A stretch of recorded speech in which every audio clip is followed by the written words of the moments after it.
Pinangunahan ni Ginoong Jonas Gabutan, school principal ng Valencia Bohol Technical Vocational High School, ang inisyatibo sa paggamit ng radio frequency-based instruction bilang makabagong paraan ng pagtuturo ngayong panahon ng pandemya. Alamin ang kabuang detalye mula kay Adrian Tagupa. Naging hamon sa mga guro ang pagtuturo dulot ng pandemya. Dahil dito, isang inisyatibo ang nabuo ng mga guro sa pangunguna ni Ginoong Jonas Gabutan, school principal ng VTVHS, na gumamit ng radio frequency-based instruction kung saan naririnig mismo ng mga estudyante ang kanilang guro habang nagtuturo. So this radio-based instruction of Valencia Techbook High School, I think this is the first of its kind in the Division of Bohol and in the Region 7, using this ultra-high frequency, this kind of portable radio. Naging madali naman para sa mga guro ang pagkakaroon ng ganitong paraan ng pagtuturo. Para po sa akin, hindi po ako nahirapan dahil nagkaroon po ako ng experience on how to use radio because I am one of the members of an amateur radio club in our town, Valencia. There are actually a lot of advantages of radio-based instruction to the students. Number one, it is efficient. So, hindi na gagasto ang mga estudyante na pang-load nila at pang-internet. And hindi na sila bibili ng mga devices. Number two, it is portable. So, pwede nila itong dalhin kahit saan. And also, it is accessible. So, pwede tayong gumamit nito dahil napakadali lang itong gamitin. Hindi siya komplikadong gamitin. And third, it can also enhance the students' communication skills. And also, their imagination and creativity. Dahil nakikinig lang sila sa boses ng guro, so nai-enhance po natin yung kanilang imagination at creativity. Samantala, nagbigay naman ng kaunting kaalaman si Ginoong Ladaran sa kung papaano gamitin ang radio frequency-based instruction. For best output to maximize the use of RBI, we are hoping to build and create a repeater para yung mga student namin na nasa malayo, they can easily interact with the teacher who is doing her or his class at our studio. Nagbigay naman ng pahayag ang mga estudyante sa inisyatibong ito ng mga guro. Po, kami ay masaya na nalaman namin na magdadiscuss ang aming mga teachers dahil mas madali naming naiintindihan ang mga lessons namin. At direkta din kaming nakakapagtanong kung meron kaming mga hindi nauunawaan sa aming lessons. Tulad ng sinabi ni Jonabel, masaya kami kasi hindi na kami bili-bili ng pang-load para makapag-data kasi pwede mo lang i-turn on yung radio mo sa panahon na magtuturo ang iyong guro.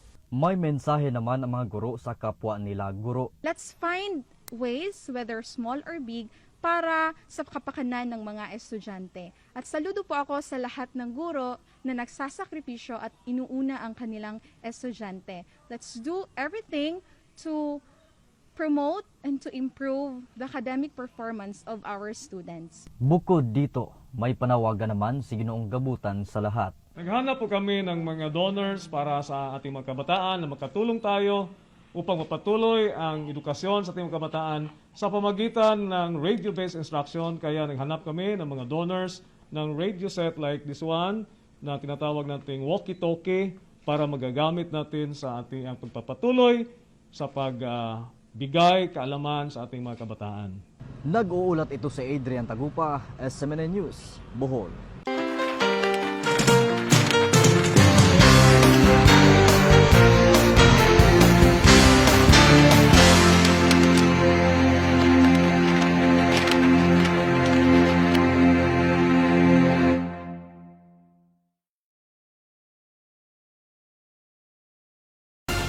Personal na pinuntahan ni Department of Education Region 7 Regional Director Salustiano Jimenez ang Valencia Technical Vocational High School upang bigyang suporta ang inisyatibo sa paggamit ng radio-based instruction. Alamin ang kabuuang detalye ng balita mula kay Adrian Tagupa. Suportado ni DepEd Region 7 Regional Director Salustiano Jimenez ang paggamit ng radio-based instruction bilang makabagong paraan ng pagtuturo ngayong panahon ng pandemya. Pinangunahan ni Regional Director Dr. Jimenez ang pagbisita sa Valencia Techvoc High School kasama ang School Division Superintendent ng Bohol na si Dr. Benito Dagatan at iba pang matataas na opisyalis ng DepEd Region 7 sa Valencia Techvoc High School upang personal na makita ang radio-based instruction bilang makabagong paraan ng pagtuturo. Okay, actually, at first when I learned that there is such a thing here, no, a unique radio-based instruction, because I'd been to the different schools who also implemented radio-based instruction, and then like in Cebu, in the islands of Cebu, but the radio-based instruction that we have were the usual radio-based, no. So here in Valencia, Techvoc School is different because they are using the handheld radio. So in the normal radio-based instruction, so there is no interaction with the learners. So they will just listen to the teachers and then maybe write something based on the instruction of the teachers. But in here, there is actual interaction between the teacher and the learner. So that made it unique. So that's why I am so amazed and excited to be here to check for myself this kind of modality, the blended modality using the digitized modules plus the radio-based instruction. Pinapurihan naman ni Dr. Dagatan ang inisyatibong ito ng mga guro dahil sa pagsusumikap na ipatupad ito sa paaralan na naging dahilan kung bakit mas natututo ang mga bata dahil naririnig at nasasagot mismo ng mga estudyante ang kanilang guro.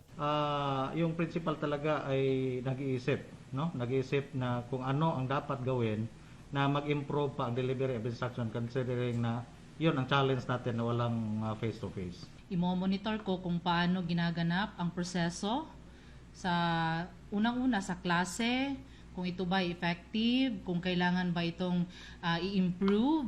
Isa rin doon ay pagbibigay ko ng technical assistance, lalong-lalo na sa principal, kung ano yung may encounter na problems with the implementation of this radio-based instruction. Naging masaya naman si Ginoong Gabutan sa suporta at pagkilala ng DepEd Region 7 sa inisyatibong kanilang ginawa. Nilinaw naman ni Ginoong Ladaran na sinusunod nila ang protocol ng NTC bago nila in-apply ang radio-based instruction sa paaralan. One of the most significant part of this project is an NTC license.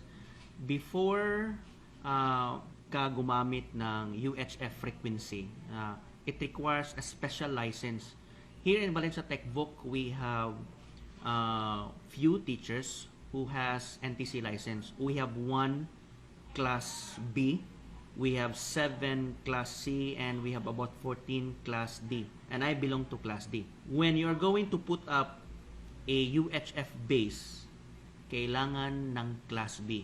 And we are very lucky na meron kaming isa. Ang ginawa namin, we make use of our license because this license is very important to us. Samantala, nagpapasalamat naman si Ginoong Jonas Gabutan at Dr. Jimenez sa suporta ng SMNI News Team sa programang kanilang ginawa. Salamat po sa SMNI Bohol dahil sa inyong patuloy na pagsuporta sa aming paaralan, sa aming ginagawa ngayon na radio-based instruction. Dahil sa inyo, maraming mga tulong na dumating sa amin. Mga donations mula sa ating mga stakeholders, maraming mga tulong mula sa ibang bansa dahil sa news na pinalabas ng SMNI News. So thank you also, no, for the opportunity, SMNI. Thank you for the opportunity, and as what our principal mentioned, that you help them, no, the school, by giving advocacies, awareness about this activity of the school, and because of that, they're able to get support from so many. Nag-uulat ito si Adrian Tagupa, SMNI News, Bohol.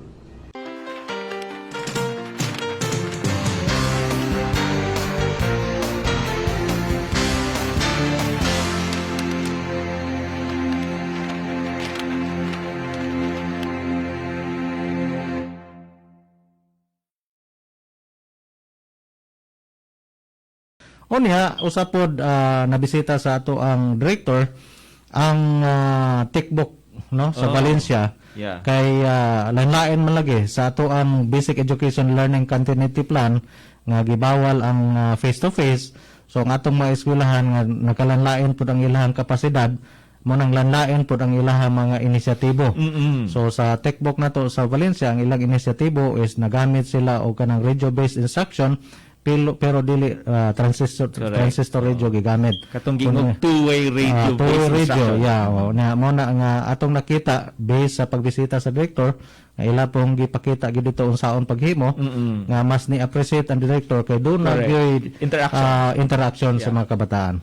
Live interaction. Correct. So ato ding i-shout out dai pud ang Valencia Technical Vocational High School na minaw ang atong principal karon si Sir Jonas Gabutan. Sigurado kung malipayon siya nga gimension siya ni Sir Dagatan. Of course, atong gimension og ato pong gihatagan pug kahigayunan si Sir Jonas kauban niya magtutudlo nga maimbita rin sa DYRD last week, no?